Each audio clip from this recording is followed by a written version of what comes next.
Israel-Gaza conflict, UN body to investigate violence.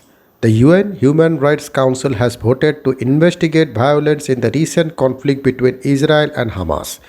The body approved the resolution brought by a group of Islamic countries by 24 votes to 9. But the United States said the decision threatened to endanger progress in bringing calm to the region. At least 242 people were killed in Gaza and 13 were killed in Israel during 11 days of fierce fighting that ended on Friday with an Egyptian brokered truce.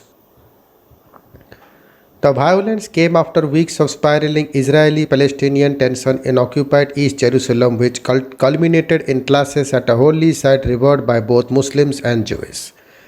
Hamas began firing rockets into Israel after warning it to withdraw from the site, triggering retaliatory air strikes from Israel or Gaza targets. The text of the resolution, brought by the Organization of Islamic Conference and the Palestinian delegation, calls for permanent commission of inquiry to be set up to report on rights violation in Israel, the West Bank and Gaza. It also calls for the investigation of all underlying root causes of recurrent tension, instability and protraction of conflict. Opening the council session, UN Human Rights Chief Michelle Bachelet said she was concerned about high level of casualties in Gaza and warned the Israeli strikes might constitute war crimes. She also described Hamas rocket fire at Israel as indiscriminate and a clear violation of international humanitarian law. 9 members, including several Western countries, voted against the resolution and another 14 abstained. China and Russia were among those voting in favor. The US, which only has observer status at the Council, did not take part in the debate.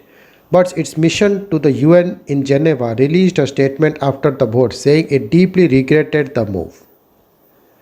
It is deeply unfortunate that while we and others have been working to uphold and strengthen the ceasefire, ensure humanitarian assistance to Gaza, and continue the hard work of discussion on how to achieve a lasting peace, some members of the Human Rights Council have chosen to engage in distraction that adds nothing to ongoing diplomatic and humanitarian efforts, the statement added. The action today instead threatens to imperil the progress that has been made in recent weeks. Israeli Prime Minister Benjamin Netanyahu denounced the move as yet another example of the Human Rights Council's blatant anti-Israel obsession.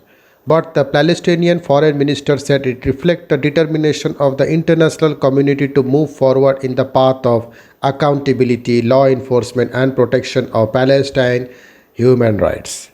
Hamas, meanwhile, called for immediate steps to punish Israel. The vote came after US Secretary of State Antony Blinken finished a 3-day tour of the Middle East. On Tuesday, he visited the West Bank, calling for ceasefire to be strengthened and promising aid for rebuilding Gaza. He said the US was working with the international community, the Palestinian Authority and Israel to help the relief and recovery efforts in Gaza, including $5.5 million in immediate disaster assistance. Earlier, Mr. Blinken reaffirmed the US ironclad commitment to Israel's security. Thank you.